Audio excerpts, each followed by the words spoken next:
So the Saladmaster food processor, first thing to know is it must suction to a flat surface, okay? So when it's suction, you see it's not gonna come up. If it's on a different kind of surface, it could. When we put this piece on, we're going to actually hold the handle with the thumb like a gun so that your hand doesn't get pinched underneath. So you're holding it like this, and then it has a slight angle, so not straight up and down. It's gonna be awkward the first time, that's fine. So you might do this a few times. Just realize it's gonna be slightly arched, okay?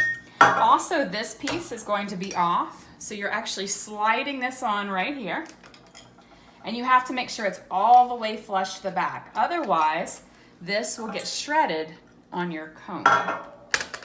Also, when carrying the piece, do not carry from up here.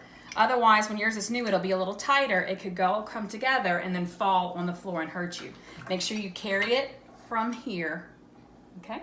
To put a cone on, what you're gonna do is hold your fingers in between the blades, and what you're gonna do is attach it to here.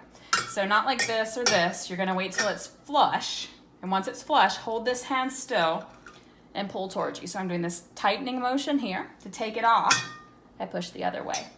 If you cut something where it's tighter and not coming off, just grab very firm and jerk a little bit and it'll come off, okay? Now, when we're cutting, your hand can go completely on the blade, completely on the inside, just no fingertips, because the fat part of your finger can end up inside of there. That's where the cutting action happens. So very light pressure, no hard pushing. Hard pushing can also cut yourself. Light pressure, light pressure. You can also use this, and one thing people always ask me is it crooked on purpose? Yes, it's crooked on purpose, so when we push this button, it comes up and down and doesn't get stuck in there, okay? So you can use this called the guard to cut things and put them in here, or you can cut on the outside, okay? The number for the cones is very small. I think this one's number 2 cone, but just so you know, the smaller the number, the smaller the cut, the larger the number, the larger the cut. Have a great day.